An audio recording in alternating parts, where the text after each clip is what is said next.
Hello दोस्तों, welcome back to our view novel. यह video Soul Land 5 की novel पर बेस्ड पार्ट 39 है। पिछले पार्ट की लिंक के नीचे डिस्क्रिप्शन और ऊपर आई बटन में मिल जाएगी। मेई और पिकॉक किंग के पैरों के नीचे सिल्वरी लाइट फ्लैश होती है और दोनों ही गायब हो जाते हैं। इसी तरह से रात होने पर कैरी कॉलेज शांत होता है, हालांकि वहाँ इंसेक्ट से आवाज आ रही होती है। वहीं तांगसन कैरी कॉलेज के एकेडमी के स्टोर में सीक्रेट रूम में अपनी कल्टीवेशन कर रहा होता है। सोल कोर और स्पिरिचुअल कोर के होने के कारण तांगसन की कल्टीवेशन की स्पीड दिनों दिन लगातार बढ़ती जा रही होती है। अब बस तांगसन को मेई के आने का इंतजार होता है। उसके साथ ही तांगसन को और भी अधिक पावरफुल होना होगा, क्योंकि हो सकता है मेई जब तांगसन से अगली बार मिले तो वह अभी से काफी ज्यादा पावरफुल हो गई हो। तांगसन यह भी जानता है पिकॉक किंग के पीछे हटने पर मेई की एकमात्र समस्या ग्रेट डीमोन एम्परर जिंगफेंग ही है, और जैसे ही तांगसन गॉड लेवल पर पहुंचेगा तो वह वास्तव में अपनी स्पिरिचुअल सेंस को भी अवेक कर सकता है। और इस तरह से पिछली जिंदगी की एबिलिटी में मास्टर करने के बाद तांगसन के पास किसी भी दुश्मन से फाइट करने की पावर होगी।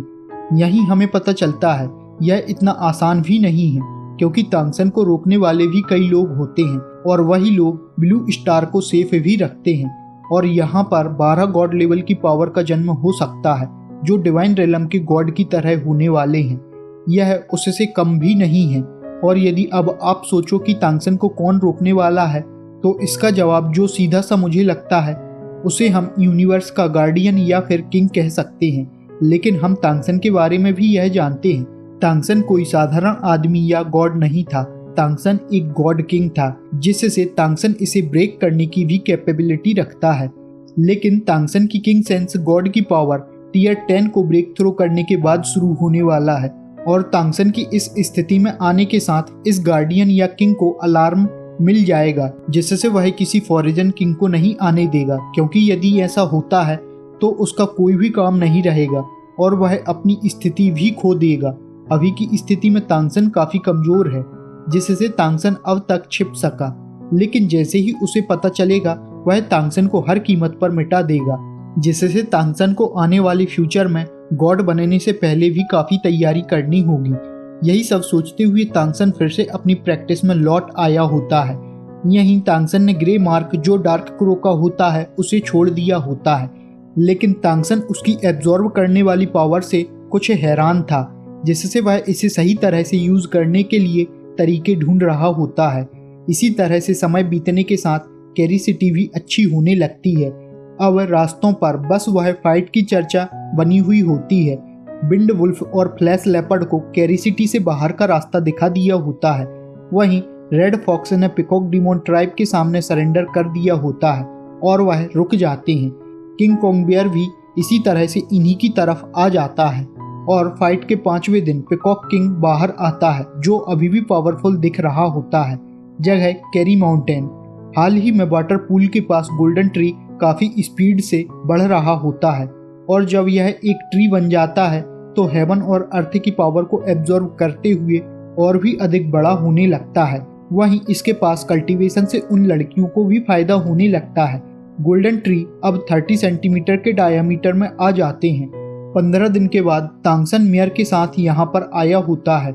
मेयर कहता है यह ट्री बड़े होने के साथ हमारे लिए परेशानी ला सकते हैं। इस पर तांगसन ने कहा होता है आज मैं इसे ही सॉल्व करने आया हूँ। तांगसन इसे अपने मैजिकल सर्कल के साथ हाइड करने वाला है। इस तरह से तांगसन ने 2 मैजिकल सर्कल बनाने के लिए कहा होता है। इसी के साथ तांगसन ने मेयर को लिस्ट दी होती है, जिसमें काफी महंगी चीजें लिखी होती हैं। लेकिन तांगसन फ्यूचर में इस एरे को ही सेल करने की सोचता है, जिससे वह काफी पैसा कमा सकता है। और पैसों के कारण तांगसन और भी रिसर्च कर सकता है। और तांगसन मेयर को कुछ नियम भी बताने लगता है, जैसे कि आप किसी को मत बताना इसे किसने बनाया है, वगैरह वगैरह। लेकिन लास्ट में तांगसन ने कुछ ऐसा कहा होता है जिससे मेयर शॉक हो जाता है। तांगसन कहता है 1 साल के भीतर जितना हो सके उतना पैसा जमा करना है, फिर एंसेस्ट्रल कोर्ट में जाएं और कुछ अच्छी चीज़ों को ढूंढें, क्योंकि तांगसन ने कैरी सिटी के ऑक्शन को देखा होता है, जिससे तांगसन को उम्मीद होती है वहाँ पर और अधिक कुछ मिल सकता है। इसी तरह से मेयर भी एग्री हो जाता है। फिर तांगसन उन 18 लड़कियों को बुलाता है। तांगसन उनमें से सेकंड टियर पर आने वाली लड़कियों को पहले बुलाता है, तो उनमें से सबसे पहले एक सबसे बड़ी लड़की आती है और वह तांगसन से बात कर रही होती है। तो उसकी बॉडी से रेड लाइट निकल रही थी और उसी के साथ वह रेड फॉक्स में चेंज होने लगती है। फिर तांगसन उसके साथ कुछ और बातें करते हुए उन्हें भी पर्पल डिमोन आई की कल्टीवेशन करना सिखाने वाला होता है और उनसे भी कहता है तुम्हें इसकी सुबह सुबह माउंटेन पर चढ़ने के बाद प्रैक्टिस करनी होगी। और तांगसन ने सभी को जल्दी ही यह मेथड सिखा दी होती है। वहीं मेयर ने मात्र हाफ डे में तांगसन को 18 स्पिरिट गैदरिंग एरे के लायक मटेरियल ला दिया होता है। तांगसन का अगला सप्ताह भी मैजिकल एरे को अरेंज करने में निकलने वाला होता है और इस तरह से तांगसन ने 18 स्पिरिट गैदरिंग फॉर्मेशन तैयार कर लिए होते हैं। यह तांगसन पूरी ही घाटी के पास फैला रहा होता है। इसी के साथ तांगसन ने खुद ही गोल्डन ट्री के चारों ओर एक और कॉम्प्लेक्स मैजिकल पैटर्न बनाना शुरू कर दिया होता है। यह तांगसन का नया invention sky soiling magic circle ice होता है, जिससे गोल्डन ट्री और भी स्पीड से बढ़ने वाले होते हैं। इस तरह से इन 15 दिनों में गोल्डन ट्री लगभग हाफ फीट तक बढ़ गया होता है। तांगसन को स्काई सॉइलिंग मैजिक सर्किल आई को बनाने का तरीका डार्क क्रो की ब्लड लाइन से आया होता है। उसे स्टार्ट करने के साथ उसमें से फीकी व्हाइट मिस्ट निकलने लगती है। तेज हवा के साथ हेवन और अर्थ की पावर फ्लक्चुएट होने लगती है। वह हेवन और अर्थ की पावर को किसी फनल की तरह एब्जॉर्ब करने लगता है, जिससे घाटी की हवा भी चेंज होने लगती है। यह उन 18 स्पिरिट गैदरिंग एरे से भी ज़्यादा पावरफुल होती है। इसी तरह से तांगसन ने मास्टर को पूरे 36 फैंटम एरे को स्टार्ट करने के लिए कहा होता है, जिससे पूरी ही घाटी में धुंध बन जाती है, जो बहुत ही अजीब बात होती है। इसमें कमजोर रेड फॉक्स गर्ल नशे के जैसा फील कर रही होती हैं। इसके साथ ही तांगसन ने सभी एरे को sky soiling magical circle ice से जोड़ा होता है, जिससे घाटी में और भी अधिक कोहरा दिखाई देता है। तांगसन अपनी आंखें बंद किए हुए इंतजार कर रहा होता है। तभी 1 घंटे बाद तांगसन ने आंखें खोली होती हैं, तो तांगसन की आंखों से गोल्डन लाइट की रे फ्लैश होती है और आसमान की ओर जाती है। इसी के साथ उन 18 एरे से भी व्हाइट लाइट उठते हुए आसमान में जाती है, जिससे वह मिस्ट 10 टाइम स्ट्रॉन्ग हो जाती है। वहीं इस मिस्ट में मेयर और उन 18 लड़कियों को लग रहा होता है वह किसी और दुनिया में आ गए हैं। मेयर ठीक था। मेयर की बॉडी पर फीकी रेड मिस्ट थी, लेकिन कुछ लड़कियों की हालत खराब होती है। लेकिन यह एहसास सिर्फ एक ही पल के लिए था और अगले ही पल में गोल्डन ट्री से काफी तेज फ्लैश बर्स्ट होती है। इस समय यह जगह किसी मैजिकल लैंड की तरह लग रही होती है और तांगसन अपनी आंखें बंद करते हुए गोल्डन ट्री को फील कर रहा होता है। आसमान में गोल्डन रे और आसपास की मिस्ट को देखते हुए मेयर इस समय सदमे में होता है। वह जानता है तांगसन ने उसके सामने जो किया है वह एक गॉड लेवल का पावर हाउस भी ऐसा नहीं कर सकता है। मेयर को नहीं लगा होता है उस ऑक्सन की लकड़ी से तांगसन ऐसी मैजिकल जगह बना सकता है। अब मेयर खुद से ही पूछता है क्या वाकई ये मैजिकल लैंड कोई बच्चा बना सकता है। मेयर मान जाता है और ज़्यादा सोचना भी नहीं चाहता है और खुद के दिल में कह रहा होता है उसे भगवान ने इस दुनिया में भेजा हुआ है जो इंसानों की स्थिति को बदलने वाला है। तांगसन मेयर से मुस्कुराते हुए कहता है अभी मैं कमज़ोर हूँ, नहीं तो पूरी माउंटेन की सीरीज से ही स्पिरिचुअल पावर को खींच सकता हूँ। और फिर से वह रेड फॉक्स गर्ल को डेली 2 घंटों के लिए यहाँ कल्टीवेशन करने के लिए कहता है। और बाद के समय में तांगसन ने मेयर के साथ स्पिरिट गैदरिंग एरे बनाना शुरू कर दिया होता है। अब तांगसन कैरी एकेडमी के स्टोर में नहीं जाता है बल्कि अपनी गोल्डन वैली में आ जाता है। मेयर अब तक तांगसन के स्पिरिट गैदरिंग एरे के कारण काफ़ी बिजी हो जाता है। वहीं उसकी एक डिस्क भी रेडेम्पशन ऑर्गेनाइजेशन को सौंपी होती है। स्पिरिचुअल गैदरिंग डिस्क के काफ़ी फायदे होने वाले हैं। दिन बीतते जाते हैं। तांगसन को मेई का इंतजार होता है लेकिन वह नहीं आई। तांगसन याद आने पर बस उस मिल्क कप टी को निकाल कर देखता है। इसी तरह से पलक झपकने के साथ 1 साल निकल जाता है। इस 1 साल में तांगसन की डिवाइन सेंस पूरी तरह से रिकवर हो जाती है। वहीं जुआन टियानगोंग 7th स्टेप की पीक पर पहुंच जाता है। वहीं मेयर भी टियर 9 के पीक पर पहुंच जाता है। गोल्डन वैली में एकेडमी के बाकी स्टूडेंट भी आने लगते हैं। वहीं स्पिरिचुअल गैदरिंग डिस्क को बाजार में उतारते ही उसकी कीमत ने आसमान छू लिया होता है, जिससे वह जल्दी ही नोवेल्स के बीच एक ट्रेजर बन जाता है।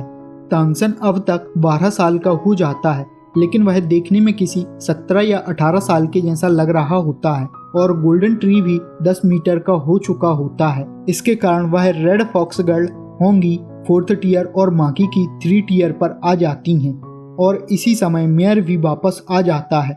मेयर ने तांगसन की ओर हाथ बढ़ाया होता है तो तब तांगसन ने मेयर के हाथ पर ब्लू मार्क देखा होता है, जिससे तांगसन हैरान और खुश दोनों ही होता है और मेयर को प्रमोशन पर कॉन्ग्रेचुलेट करता है। वहीं मेयर बताता है ऑर्गेनाइजेशन ने उसे हेड ऑफिस बुलाया है, लेकिन मेयर ने ट्रांसफर के लिए मना कर दिया होता है। तांगसन भी समझ सकता है यह मेयर ने तांगसन के लिए ही किया है और मेयर को प्रमोशन स्पिरिचुअल गैदरिंग डिस्क के कारण ही मिला हुआ होता है। फिर मेयर और तांगसन मिलकर मेई के बारे में चर्चा करते हैं क्योंकि मेई की अभी भी कोई जानकारी नहीं होती है। अब तांगसन को एक नोबल वेसल बनने का इरादा होता है जिससे वह अपनी पहचान बना सके, लेकिन मेयर इसे काफ़ी खतरनाक बताता है। लेकिन तांगसन काफ़ी आगे तक का प्लान भी बनाता है। साथ ही मेयर को सक्सेस से भरी हुई अच्छी जगह के बारे में बताते हुए समुद्र की ओर इशारा करता है। इस पर मेयर डर जाता है क्योंकि समुद्र में भी काफ़ी पावरफुल डिमोन हो सकते हैं। इस पर तांगसन कहता है वह गहरे पानी में होंगे, हमें तो बस किनारे की जगह चाहिए है। इसी तरह से तांगसन काफ़ी कुछ जानकारी मेयर को देता है। साथ ही इसमें मेयर भी उसकी हेल्प करेगा, ऑर्गेनाइजेशन भी इसमें हेल्प करेगी। और बात समुद्र की होती है तो तांगसन को लगता है एंसेस्ट्रल कोर्ट भी इस मसले से दूर रहेगी और ऐसी तांगसन को उम्मीद होती है। सब कुछ सुनते हुए मेयर ने तांगसन को शक भरी निगाहों से देखा होता है और कहता है मुझे ऐसा लगता है तुम सी गॉड से रिलेटेड हो। और तांगसन से आगे कहता है क्या तुम्हें सी गॉड से डर नहीं लगता है, वह तुम्हें और मुझे एक बार में निगल सकता है। तांगसन ने मुस्कुराते हुए कहा होता है आप सही हो, सी गॉड का पिछली बार वास्तव में मेरे साथ कुछ लेना देना था। मेयर ने यह सुनते हुए हैरानी के साथ अपना एक कदम पीछे ले लिया होता है। फिर तांगसन मेयर से कहता है वह एक इल्यूजन था, उससे ज्यादा कुछ भी नहीं। फिर तांगसन आगे बताता है उसे तांगसन ने मैजिकल सर्कल के साथ बनाया हुआ था। और फिर तांगसन कहता है आप चाहो तो मैं फिर से ऐसा कर सकता हूँ। इस पर मास्टर कहता है नहीं, मुझे कैरी सिटी को डराना नहीं है। फिर मेयर तांगसन से कहता है क्या कुछ ऐसा है जो तुम नहीं कर सकते हो। यह सभी प्लानिंग तांगसन के नोवेल बनने के बाद की होने वाली होती है। वहीं अभी की स्थिति में दुआई भले ही 5 टियर पर है, लेकिन उसकी मेंटल स्ट्रेंथ 8th टियर के बराबर हो गई होती है और वू बिंगजी 8th टियर पर आते हुए स्टूडेंट से सब मास्टर बन गया होता है। जी चैंग 7th टियर पर, वहीं होम टाउन अभी भी 6th टियर पर ही होता है। हालांकि तांगसन को एकेडमी में कोई भी रोल नहीं मिला होता है क्योंकि तांगसन कभी भी एकेडमी में होता ही नहीं है। मेयर तांगसन के बारे में सोचता है वह 10 मैच तो जीत सकता है, लेकिन 100 मैच जीतना आसान नहीं होने वाले हैं। लेकिन यह 100 मैच भी इतनी जल्दी नहीं होने वाले हैं, उनमें भी काफ़ी टाइम लगने वाला है। इसी तरह से तांगसन सभी से मिलता है। फिर तांगसन वू बिंगजी और दुआई से बताता है मैं कॉलेजियम में ग्लैडिटोरियल फाइट में पार्टिसिपेट करना चाहता हूँ। फिर मेयर के साथ एंसेस्ट्रल कोर्ट में जाकर देखना चाहता हूँ। इस पर वू बिंगजी तांगसन से कहता है यदि पॉसिबल हो तो क्या तुम मुझे ले जाने के बारे में मेयर से पूछ सकते हो। और दुआई भी यही कहने लगता है और इसी तरह से वह तांगसन के साथ कॉलेजियम की फाइट में जाने के लिए कहते हैं। इस कॉन्टिनेंट में सबसे बड़ी जो प्रेजेंस है वह एंसेस्ट्रल कोर्ट है, जिसके कारण सभी उसमें जाना चाहते हैं। और यही सुनते ही वू बिंगजी और दुआई भी तांगसन के साथ हो जाते हैं। अब तक कैरी सिटी पूरी तरह से पहले जैसे ही हो जाती है। जब तांगसन वहां से गुजरते हुए मेई गोंगजी मिल्क टी शॉप को देखता है तो शॉप ओपन होती है, वहां सुकिन भी होती है। इस बार तांगसन वू बिंगजी और दुआई को छोड़ते हुए शॉप की ओर चल पड़ता है। आज लाइन ज़्यादा बड़ी नहीं होती है, जिससे तांगसन जल्दी ही पहुंच जाता है और 3 कप मिल्क टी मांगता है। सुकिन तांगसन को पहचान लेती है, जिससे तांगसन ने अपना नाम सुकिन को बताया होता है। साथ ही तांगसन खुद को मेई का दोस्त भी बताता है और फिर मेई के बारे में पूछने लगता है, लेकिन सुकिन ने सिर हिलाते हुए बोला होता है मुझे नहीं पता, वह कहीं बाहर गई है। तांगसन अपने पैसे चुकाने वाला होता है, लेकिन सुकिन ने तांगसन को रोक दिया होता है। तांगसन को यहाँ से मेई गोंगजी के बारे में कुछ भी जानकारी नहीं मिलती है और तांगसन कॉलेजियम की ओर जाने लगता है। जल्दी ही तांगसन वहां पहुंच जाता है। अंदर काफी लोग साइन अप कर रहे होते हैं, लेकिन इंसान काफ़ी कम होते हैं, ज़्यादातर डीमोन ही होते हैं। इसी तरह से यह तीनों अंदर की ओर चले जाते हैं। किसी भी डीमोन ने इनकी तरफ ध्यान नहीं दिया होता है और इसी तरह से तांगसन फॉर्मेलिटीज़ पूरी करने के लिए लाइन में लग जाता है। इसी के साथ यह वीडियो यहाँ ख़त्म होता है। हम मिलते हैं नेक्स्ट वीडियो में। Thanks for watching.